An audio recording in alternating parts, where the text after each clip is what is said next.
എന്ന അടിമത്തമൊക്കെ മാറ്റാൻ വേണ്ടിയിട്ടാണ് ഈ രാഷ്ട്രീയ സ്വയംസേവക സംഘം പ്രവർത്തിക്കുന്നതെന്നാണ് പല ആളുകളും പറഞ്ഞത് മുൻപ്.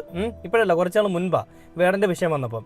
എന്നിട്ട് ഈ പറയുന്ന കാര്യങ്ങൾ മാറ്റുന്നതിനോടൊപ്പം കുഞ്ഞുങ്ങളായാൽ പോലും 3 വയസ്സുള്ളൊരു പയ്യനെ പോലും ലൈംഗിക ചേഷ്ടയ്ക്ക് വേണ്ടിയിട്ട്, അല്ലെങ്കിൽ സ്വന്തം ലൈംഗിക ദാരിദ്ര്യം തീർക്കാൻ വേണ്ടിയിട്ട് ഉപയോഗിക്കാന്ന് പറയുമ്പോഴേ ഇവൻ്റെയൊക്കെ വീട്ടിലുള്ള മക്കളുടെയും ഭാര്യയുടെയൊക്കെ അവസ്ഥ എന്തായിരിക്കും? ഇവന്മാർക്കെതിരെ എന്തെങ്കിലും ഒരു കാര്യം പറയാനായിട്ട് ഏതെങ്കിലും മാധ്യമത്തിൽ ഒരുത്തനെങ്കിലും വന്നിരിക്കുന്നത് കണ്ടോ? ഞാൻ കണ്ടില്ല ആരെയും. ആകെ വന്നിരിക്കുന്ന SFIയും DYFIയും പല ആളുകളും വരുന്നുണ്ട്. അത് സ്വാഭാവികമാണ്. അവന്മാർ വരുന്നത് എന്ത് ഇൻറ്റൻഷനോടുകൂടിയാണ് വരുന്നത് നമുക്കറിയാം. എന്നാൽ ഈ RSSലുള്ളതോ BJPയിലുള്ളതോ ഏതവനെങ്കിലും വന്നിട്ടുണ്ടോ? മറ്റുള്ള പാർട്ടികളെ പറ്റി ഞാൻ ചോദിക്കുന്നില്ല. എല്ലാവരും ഓരോ കാര്യങ്ങൾ വരുമ്പോഴും മുതലെടുക്കാൻ വേണ്ടി വരും. അതൊക്കെ അവിടെ നിൽക്കട്ടെ. പല കാര്യങ്ങളിലും പല രീതിയിലും പ്രതികരിക്കുന്ന തലമൂത്തപ്പന്മാരുള്ള ഒരു പാർട്ടിയാണ് RSS അല്ല BJP. ഒരുത്തം പോലും വന്നിട്ടില്ല. ഈ ജനൻ TV ഇതിനെപ്പറ്റി അറിഞ്ഞിട്ട് കൂടിയില്ല. ഇതൊന്നും പുറത്തുവിടാൻ പോകുന്നില്ല. ഓരോരോ വൃത്തികെട്ട ഓരോ വാർത്തകൾ പുറത്തുവിടുക, മറ്റുള്ള